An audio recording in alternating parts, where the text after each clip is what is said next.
Hello विद्यार्थी मित्रों, very good morning. Shri हीरप्रा कन्या प्राथमिक विद्यालय कालावड़ धोरण 7 विषय गुजराती सेमेस्टर बीजू, जेमां आपणे चेप्टर नंबर 16 पहोंच्या छीए, जेनुं नाम छे सिंहनी दोस्ती। नाम सांभळता ज विद्यार्थी मित्रों तमने जराक आश्चर्य थशे के दोस्ती ए पाછી સિંહ સાથે। तो हाँ, आपणे અહીં सरस मजानी सिंहनी दोस्ती एक वफादार दोस्त स्वरूपे सिंहे पोतानी दोस्ती निभावेली।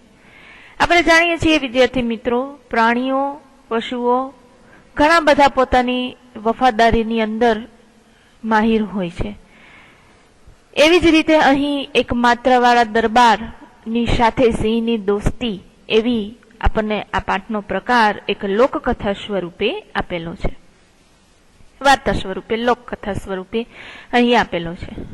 સિંહ સાથે દોસ્તી એવું સાંભળીને આપણને પણ આશ્ચર્ય થશે, પણ લેખક ભાણાભાઈ ગીડાએ સરસ મજાનો આપણને અહીં પાઠ આપેલો છે કે માણસ ક્યારેક વફાદારી ચૂકી જાય દોસ્તીની, પણ પ્રાણી કોઈ દિવસ પોતાની વફાદારી ચૂકતું નથી। જોઈએ આપણે સૌ પ્રથમ લેખક પરિચય, જે ભાણાભાઈ ગીડાનો જન્મ 11-10-1926 અને અવસાન 22-5-1984। ભાણાભાઈ દાદાભાઈ ગીડાનો જન્મ રાજકોટ જિલ્લાના જસદણમાં થયો। તેઓ ગીરના જંગલોમાં ખૂબ જ ફર્યા હોવાથી ત્યાંના સિંહો વિશેનો એમનો અભ્યાસ ઘણો ઊંડો હતો। લેખકે આપણને આવો સિંહની દોસ્તી એવો પાઠ શું કામે આપ્યો? તેને જ્ઞાન હતું, તે ગીરના જંગલોની અંદર ફરી ફરી અને તેમને પ્રાણીઓ વિશે જે કંઈ અભ્યાસ કર્યો હતો, ઊંડો અભ્યાસ કર્યો હતો તેમણે સિંહો વિશેનો, એટલા માટે તેમણે આપણને અહીં એક લોકકથા આપેલી છે। નમણી ગીર તથા સોરઠનો શણગાર લેખમાળાઓ પણ આપેલી જ હતી। હવે જોઈએ કે આ પાઠની અંદર આપણે શું જોવાનું છે। સિંહ અને માણસ વચ્ચેની દોસ્તી અને વફાદારીની અદ્ભુત વાર્તા આપણને આ પાઠની અંદર આપેલી છે કે એક માણસ અને સિંહ વચ્ચેની દોસ્તી આટલી બધી હોઈ શકે? હા, હોઈ શકે। આપણે જ્યારે પાઠ સમજશું ત્યારે આપણને તરત જ ખ્યાલ આવી જશે। સામાન્ય રીતે જોઈએ તો સિંહ છે, વાઘ છે જેવા મોટા પ્રાણીઓ છે, તે જ્યારે પોતાની ભૂખ અથવા તરસ તેમને તૃપ્ત ન થઈ હોય, મળી ન હોય, ભૂખ માટે કોઈ પણ શિકાર ન મળ્યો હોય, પાણીમાં તરસ માટે કોઈ પાણીની વ્યવસ્થા ન મળી હોય, ત્યારે જ એ પોતાનું રૂપ છે એ આપણને દેખાડે છે।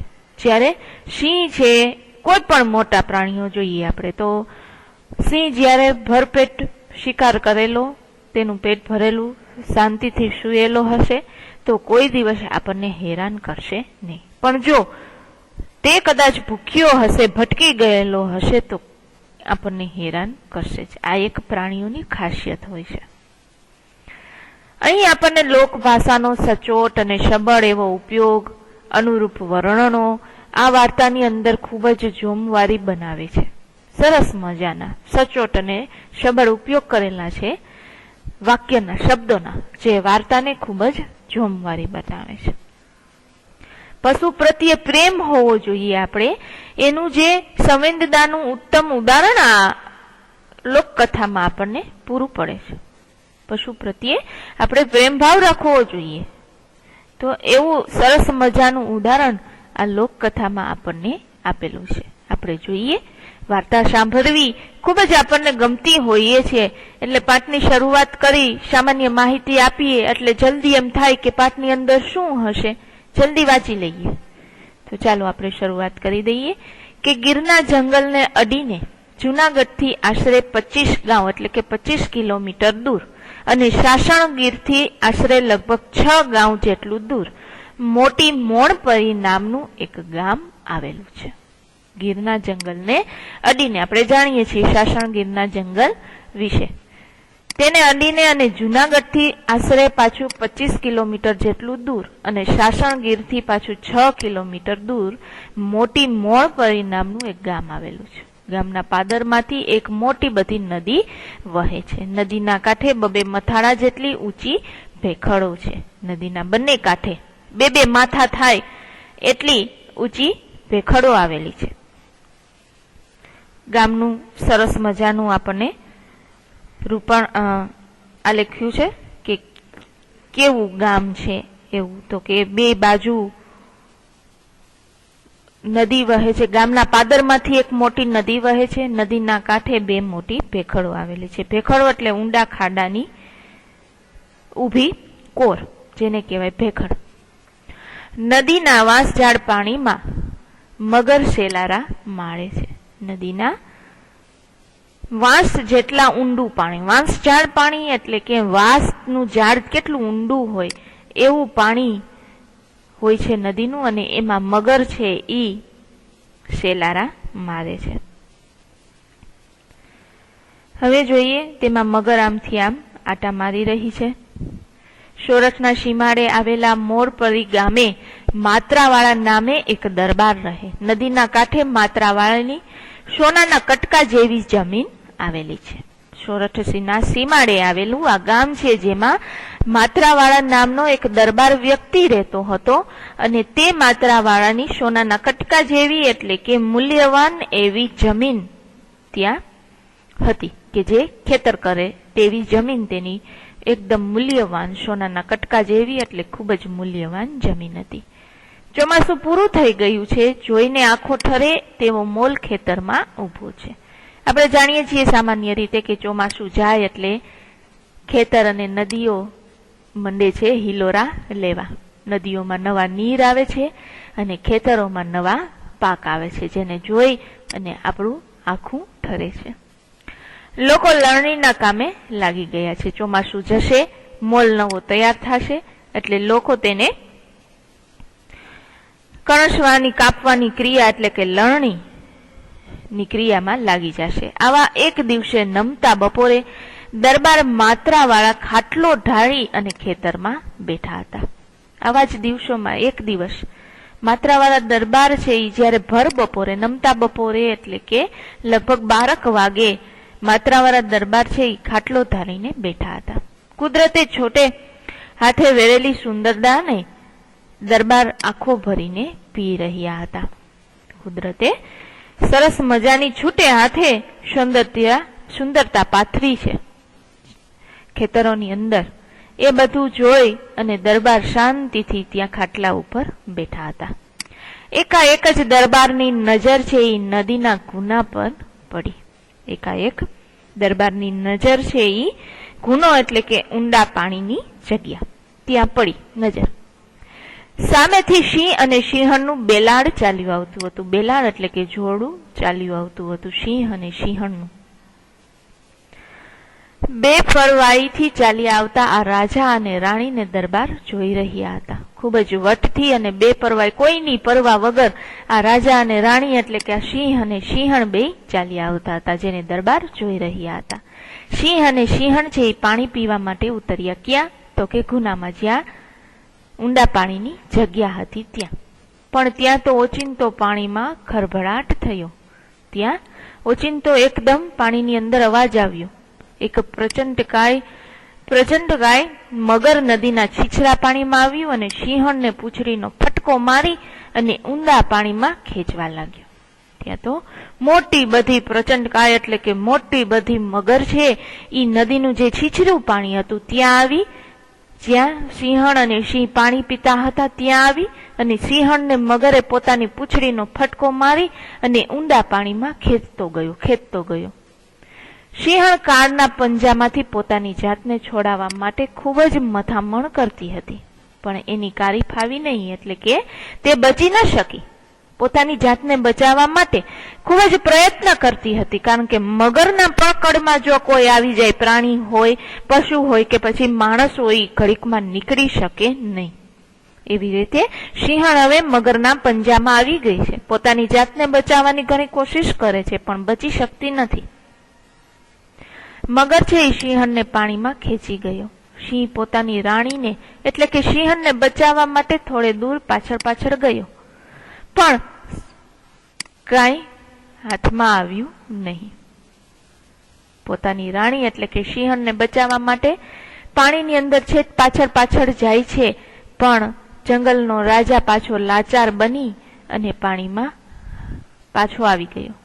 સિંહ પાછો આવ્યો, આવીને હતાશ થઈને નદીની વેકુરમાં બેસી ગયો, કારણ કે પોતાની સિંહણને તે મરતું નજર સામે મગર એને ખેંચી જતો હતો, જોતું હતું. જ્યારે સિંહણ છે એ મોતના પંજામાં પકડાઈ ગઈ હતી, એ જોઈ અને સિંહ સાવ લાચાર બની ગયો હતો, હતાશ બની ગયો હતો અને આવી અને જે નદીની રેતી હતી તેમાં તે બેસી ગયો.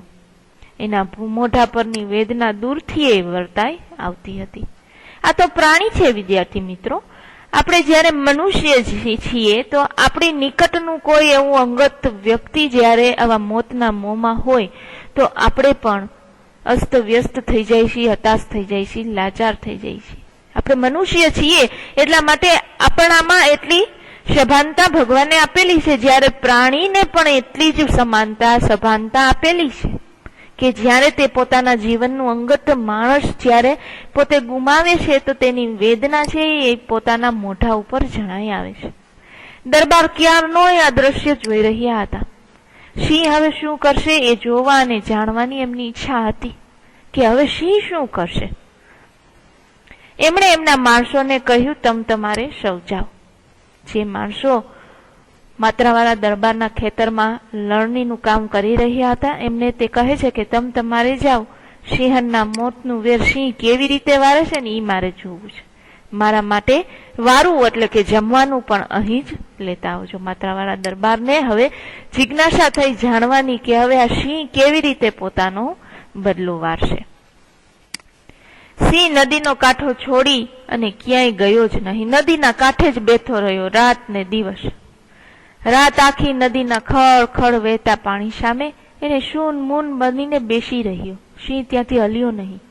માત્રાવાળા દરબાર પર એ વિજોગીને જોતો ત્યાં જ બેઠા રહ્યા. માત્રાવાળા દરબાર પર ત્યાંથી હટ્યા નહીં. તે પણ પેલા વિરોગીને જોતા રહ્યા. વિજોગીને એટલે કે વિરહીને જોતા રહ્યા. આ જાનવરને એકબીજા માટે કેવા હેતપ્રીત છે એવા માત્રાવાળા દરબારના મનમાં વારે વારે આ વિચાર આવે. મેં તમને હમણાં જ કહ્યું કે પ્રાણીમાં પણ કેવી સભાનતા છે. આ જાનવર છે, આ પ્રાણી છે, છતાં પણ તેમને એકબીજા પ્રત્યે કેવા હેતભાવ છે. આપણે મનુષ્ય છીએ તો આપણને આપણા કુટુંબ પ્રત્યે એકબીજા પ્રત્યે ઘણો પ્રેમ ભાવ હોય છે. તો આ તો મનુષ્ય છે, એને એકબીજા પ્રત્યે, આ તો પ્રાણી છે તો એને કેવો એકબીજા પ્રત્યે પ્રેમ ભાવ છે. એ માત્રાવાળા દરબાર વારે વારે પોતાના મનની અંદર વિચાર કરે. આમ ને આમ 2-3 દિવસ નીકળી ગયા. સિંહ ભૂખ્યો તરસ્યો નદીના ઘૂમરી લેતા પાણી સામે મીટ માંડીને બેઠો રહ્યો. આમ ને આમ 1 દિવસ ગયો, 2 દિવસ ગયો, 3 દિવસ ગયો. સિંહ કાંઈ ખાય નહીં, પીએ નહીં અને માત્ર ને માત્ર નદીને આટા જ મારા કરે, ઘૂમરી જ મારા કરે અને પાણી સામે મીટ માંડીને બેસે કે કઈ મગર આવે અને કઈ એનો સામનો કરે. માત્રાવાળા પણ સિંહને જોતા જોતા ખેતરમાં જ રાતદી લેવા લાગ્યા. માત્રાવાળા દરબારને પણ આ સિંહનો બદલો જોવાનો ખૂબ જ રસ જાગ્યો. એ પણ રાતને દી ખેતરમાં જ રહેવા માંડ્યા. સિંહ માટે એમના અંતરમાં વહાલ ઉભરાતું જ રહેતું. એમને પ્રેમ પશુ પ્રત્યે ખૂબ જ પ્રેમ હતો એટલે તેને સિંહનું શું થશે એ જોવામાં ઘણો તલાવેલી હતી. 2-3 દી થયા અને 1 દિવસ વળી પાછું પાણીમાં ફરી પાછો ખળભળાટ થવા લાગ્યો. પાણીમાં અવાજ આવવા લાગ્યો. સિંહ સાવધાન થઈ ગયો. માત્રાવાળા પર પોતાના અધ્ધર જીવે પાણી તરફ જોઈ રહ્યા કે હવે શું થશે. પાછો અવાજ આવ્યો, પાછી મગર આવ્યો છે. મગર ઊંડા પાણીમાંથી છીછરા પાણી તરફ આવી રહ્યો હતો. સિંહ પણ ઊભો થયો અને મગરને લલચાવા પાણીમાં થોડે સુધી અંદર ચાલ્યો ગયો. હવે સિંહ બદલો લેશે. જોજો વિદ્યાર્થી મિત્રો, ખાસ સાંભળજો. હવે શું કરે છે સિંહ કે મગરને લલચાવે છે. પાણી પીવાનો ખોટો ડોર કરશે, ઢોંગ કરશે ખોટો. વળી થોડો પાછો આવ્યો અને પાણી પીતો હોય એવો દેખાવ કરે છે. નવા શિકારીની લાલચે મગર પણ વધુ ને વધુ છીછરા પાણીમાં આવવા લાગ્યો. સિંહ પણ હુમલો કરવા માટે પૂરો સજ્જ હતો, તૈયાર હતો, થઈને ઊભો જ હતો. જેવો સિંહને મગરનો ભેટો થયો કે સિંહે પૂરી તાકાતથી હુમલો કર્યો, પણ મગરનું જોરે કંઈ ઓછું ન હતું. મગર એ કાંઈ શક્તિશાળી ઓછી ન હોતા, મગરમાં પણ ઘણી બધી શક્તિ હોય છે. જેમ સિંહે એકદમ જોશથી સામનો કરવાનું શરૂ કર્યું, એમ મગરે પણ પોતાની પૂંછડીથી સિંહને ભીંડામાં લઈ લીધી. ભીડાવવામાં તેણે પૂરતો પ્રયત્ન કર્યો, એટલે કે પોતાના પૂંછડાના ભીડમાં લેવામાં એને પૂરતો પ્રયત્ન કર્યો. હવે બે બળવાન જીવો જાનની બાજી લગાવીને લડી રહ્યા હતા. બેય બળવાન છે, કોઈ નબળું નથી. સિંહ પણ શક્તિશાળી છે અને મગર પણ શક્તિશાળી છે. હવે લડાઈ કરી રહ્યા હતા. ઘડીકમાં મગર સિંહને પાણી તરફ ખેંચતો તો ઘડીકમાં સિંહ મગરને રેતી તરફ ખેંચતો. ગામના લોકો પર ખબર પડતાને જ રૂવાડા બેઠા કરી દે તેવું આ દ્રશ્ય જોવા માટે સીમમાં દોડી આવતા. ગામમાં પણ હવે ખબર પડવા લાગી કે સિંહ છે એ મગરનો હુમલો કરી રહી છે. તો કેવું દ્રશ્ય હશે, સાંભળતા જ બધાના રૂવાડા ઉભા થઈ ગયા. ખૂબ અસર થવા લાગી શરીરમાં કે એ દ્રશ્ય કેવું હશે, હાલને જરાક જોઈ આવીએ. જોવા માટે બધા જ સીમમાં દોડી આવ્યા. દરબારના ખાટલાની આસપાસ બધા ગોઠવાઈ ગયા અને સૌ અધ્ધર જીવ સિંહ અને મગરનું યુદ્ધ જોઈ રહ્યા હતા. બધાના શ્વાસ અધ્ધર થઈ ગયા હતા કે સિંહ બચશે કે મગર, મગર બચશે કે સિંહ.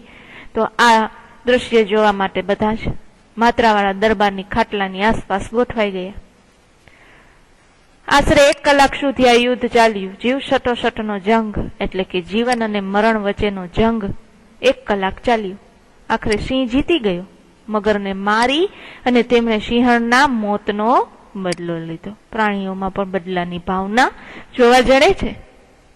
આ ઉદાહરણ પરથી આપણે જાણી શકીએ. તેણે મગરને મારી નાખી અને સિંહણનો બદલો લીધો. આખા શરીરે લોહી લોહાણ થઈ ગયો. પાણીની બહાર નીકળ્યો કે તરત જ ઢગલો થઈ અને ત્યાં ધરી ગયો. થાકી ગયો. લડાઈ કરી કરીને, યુદ્ધ કરી કરીને થાકી ગયો. તરત જ પાણીની બહાર આવી અને ત્યાં થાકીને બેસી ગયો. દરબાર માત્રાવાળા શૂરવીર હતા, શક્તિશાળી હતા. દરબાર માત્રાવાળા પણ પશુઓ પ્રત્યે તેમને અપાર પ્રેમ હતો. આ બહાદુર અને પ્રેમાળ જાનવર માટે તેમના દિલમાં માયા બંધાઈ ગઈ હતી. તેમને સિંહ પ્રત્યે માયા બંધાઈ ગઈ હતી. સિંહને આમ ઢળી પડતો જોઈ અને તેમનું હૃદય દ્રવી ઉઠ્યું. સિંહને આવો ઢગલો થઈને થાકેલો જોઈ અને માત્રાવાળા દરબારનું હૃદય છે એ ભરાઈ આવ્યું. હવે જોઈએ, જ્યાં સિંહ પડ્યો હતો ત્યાં જવાઈએ ઉભા થયા. જ્યાં સિંહ સૂતો હતો થાકેલો ત્યાં તે જવા ગયા. ગામ લોકો એમને વાર્યા કે ન જાવ, કારણ કે સિંહનો સામનો કરવો બહુ અઘરો. ભલે તે થાકેલો છે, યુદ્ધ કરીને આવ્યો છે, છતાં પણ સિંહ એટલે સિંહ, જેને જંગલનો રાજા કહેવામાં આવે. સાવધ સામે જવું પણ એક હિંમત ભર્યું કામ હોવું જોઈએ. બધા ગામ લોકોએ તેમને વાર્યા કે ન જાવ, પણ દરબારે કોઈનું કહેવું માન્યું નહીં. નદીની ઊંચી નીચી ભેખડો ઉતરીને સિંહ પાસે પહોંચી ગયા. ત્યાં જઈ અને તેમણે સિંહના જખમ સાફ કર્યા. વનસ્પતિના પાંદડા છે એ વાટી અને જખમ પર પાટા બાંધ્યા. સિંહના શરીર પર શીતળ જળનો છંટકાવ કર્યો. થોડી વાર સિંહે સહેજ આંખો ખોલીને જોયું. એક પ્રેમાળ માનવી એની સેવા અને ચાકરી કરી રહ્યો હતો.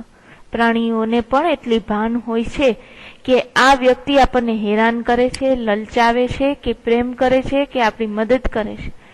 જેથી કરીને તેને પણ જરાક આંખો ખોલીને જોઈ લીધું કે આ પ્રેમાળ માનવી છે એ મારી સેવા કરે છે. જેથી કરીને તે એને કોઈ દિવસ હેરાન નથી કરતો. હવે સિંહના જખમ જે કાંઈ લાગ્યું હતું એ બધું સાફ કર્યું. વનસ્પતિના પાંદડા તોડી વાટી અને તેને લગાવ્યા. એના ઉપર ઠંડા પાણીનો છંટકાવ કર્યો. બધું જોઈ લીધું સિંહે આંખો ખોલીને. સિંહ ક્યાંય સુધી આંખું બંધ કરીને બેઠો રહ્યો. પોતાની હાજરીની સિંહને જાણ થયા છતાં પણ એને હુમલો કરવાનો પ્રયત્ન ન કર્યો કે માનવી અહીંયા હાજર છે અને મારી સેવા કરી રહ્યો છે. એની જાણ થઈ છતાં પણ તેને હુમલો ન કર્યો. એટલે દરબારને એના પર ભરોસો બેસી ગયો. હવે ભરોસો બેઠો. થોડી વાર સિંહ પૂરેપૂરો ભાનમાં આવી ગયો, ઊભો થયો, પણ એના શરીરમાં તાકાત નહોતી, કારણ કે એને 1 કલાક જેટલું જીવન અને મરણ વચ્ચેનું યુદ્ધ કરેલું હતું. એ ફરી પાછો ફસડાઈ પડ્યો, ફરી પાછો બેસી ગયો થાકેલો. દરબારે એક વાસણ મંગાવ્યું, એમાં પાણી ભરી સિંહના મોઢા આગળ ધર્યું. સિંહે થોડુંક પાણી પીધું અને પાછો સૂઈ ગયો. હજી તેનામાં શક્તિ નથી ઊભું થવાની. એટલે એક પાણીનો વાટકો મગાવ્યો અને તેના સામે પાણી ધર્યું. થોડુંક પાણી પીધું સિંહે અને પાછો સૂઈ ગયો. દરબારે પૂરી ધીરજથી થોડા દિવસ ઊભા પગે સિંહની સેવા અને ચાકરી કરી. ઘણા દિવસો સુધી દરબારે તેની ચાકરી કરી. દરબારના પ્રેમ અને સેવાથી સિંહ સાવ સાજો થઈ ગયો. પોતાને નવી જિંદગી બક્ષનારનો ઉપકાર સિંહ કેવી રીતે ભૂલે? આ એક નવી જિંદગી મળી સિંહને. આટલી બધી તેની સેવા કરી, એને પાણી પાયું, એના જખમ બધાય ધોઈ અને સાફ કર્યા, વૃક્ષોના પાંદડા વાટી અને તેના જખમ ઉપર લગાવ્યા. આટલી બધી સેવા કરી, નવી જિંદગી આપી, એને સિંહ કેવી રીતે ભૂલી શકે? એ તો માત્રાવાળા દરબારનો પરમ મિત્ર બની ગયો. હવે આપણને સમજાશે કે આ સિંહની દોસ્તી એવું પાંચનું નામ શું કામ આપેલું? કારણ કે હવે માત્રાવાળા દરબાર અને સિંહ વચ્ચે પરમ દોસ્તી થઈ ગઈ, મિત્ર બની ગયા બંને. દરબાર જ્યાં જાય ત્યાં સિંહ સાથે જાય. આપણે સામાન્ય રીતે એવું સાંભળ્યું હોય કે ભાઈ કૂતરો એનો વફાદાર પ્રાણી છે, તેના ઘરમાં રહે છે, જ્યાં માલિક જાય ત્યાં કૂતરો જાય છે, સોફા ઉપર બેસે તો સોફા ઉપર, શેટી ઉપર, બારે જાય તો બારે, ગાડીમાં જાય તો ગાડીમાં. એવું તો ઘણી વખત વિદ્યાર્થી મિત્રો આપણે સાંભળ્યું હશે. સિંહ, બિલાડી એવા નાના નાના પ્રાણીઓને આપણે પાળતું પ્રાણી અને એની સાથે આપણે ગાઢ મિત્રતા કરી શકીએ. પણ આ તો જંગલનો રાજા, જેને સાવજ કહીએ આપણે, એની સાથે મિત્રતા કરવી એક આશ્ચર્ય થશે આપણને. હવે જ્યાં દરબાર જાય ને ત્યાં સિંહ જાય. દરબાર ખેતરે જાય તો સિંહ પણ તેમની સાથે ખેતરે જાય. દરબાર ખેતરેથી ઘેર આવે એટલે સિંહ પણ તેમની પાછળ ઘર આવે. ભૂખ લાગે ત્યારે શિકાર કરવા જંગલમાં જાય અને વળી પાછો દરબાર પાસે આવતો રહે. આ રીતે થોડો વખત ચાલ્યા પછી રાત્રે એ દરબારના ઘરે જ રહેવા લાગ્યો. ઘણા ઘરોમાં કૂતરાની ચોકી થાય, દરબાર માત્રાવાળાને ત્યાં તો સિંહની ચોકી થાય. મેં તમને કહ્યું ને કે હવે કૂતરાની વફાદારીની ચોકી તો આપણે સાંભળેલી છે, પણ હવે તો આ તો સિંહની સાવ પરમ મિત્ર બની ગયા. હવે જોશું આપણે આગળના લેક્ચરની અંદર. અહીંથી આપણે સ્ટોપ કરી દઈએ. Thank you.